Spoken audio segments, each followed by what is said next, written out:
With a menu as massive as the Cheesecake Factory, it's easy to get overwhelmed, especially if you're trying to stick to your weight loss goals. But don't worry, you can still enjoy their amazing dishes without going off track. Today, I'm breaking down the healthiest options at the Cheesecake Factory so you can navigate their menu like a pro.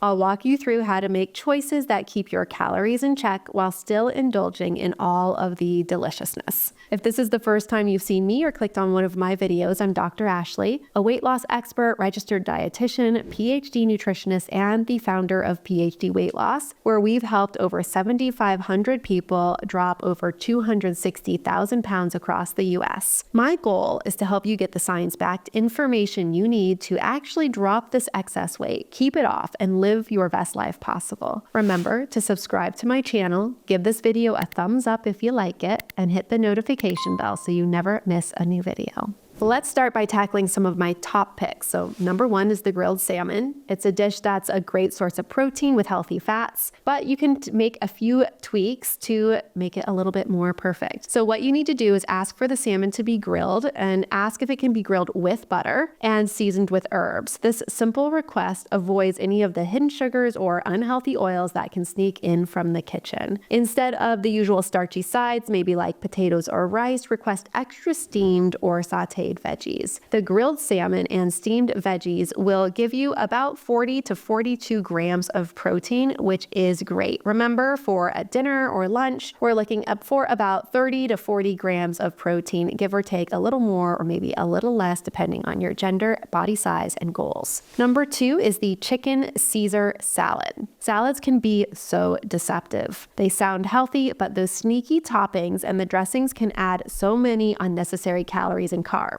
So to keep the salad in line with your goals, skip the croutons and make sure your chicken is grilled, not breaded. As for the dressing, I would always suggest to ask for it on the side and then you can control how much you're adding. The Caesar dressing is good because it's not super sweet with a lot of sugar, but you could also do olive oil and balsamic vinegar if you want to be super clean. This meal gives you about 35 to 40 grams of protein, which is great. Number three is the lobster tail. Ask for your lobster tail to be grilled or steamed and steer clear of any sugary sauces or glazes that can quickly turn this healthy choice into a health disaster. Pair your lobster with a side of steamed or sauteed veggies instead of starchy sides like potatoes or rice. This combo not only keeps you full, but also helps you maintain those macros without sacrificing flavor. It's going to give you about 28 to 30 grams of protein for one medium lobster tail.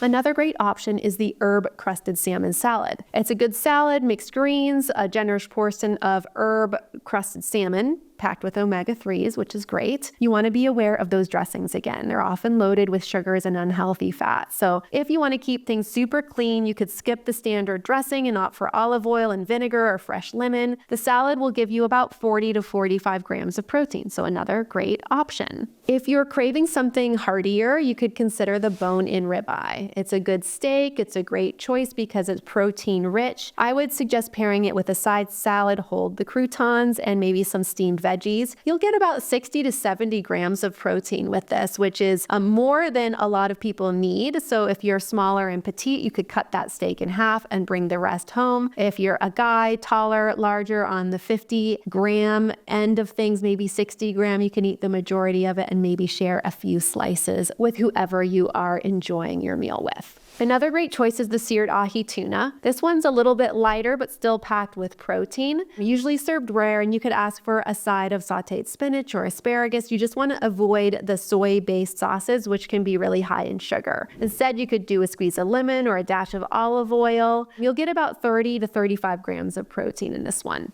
You might also try the Thai lettuce wraps. This dish is usually served with chicken or shrimp, and it's a good option. Just skip any of the sweet dipping sauces, and instead you could ask for tamari, which is basically a gluten-free soy sauce or a hot sauce for flavor. This gives you about 30 grams of protein, depending on the protein portion size. And lastly, the factory chopped salad is a good option if you can customize it. So basically, you would be asking for extra grilled chicken or salmon for added protein. You would skip the crispy wontons and opt for a vinaigrette dressing that's not sweet. With the extra protein, you would be getting about 40 to 50 grams.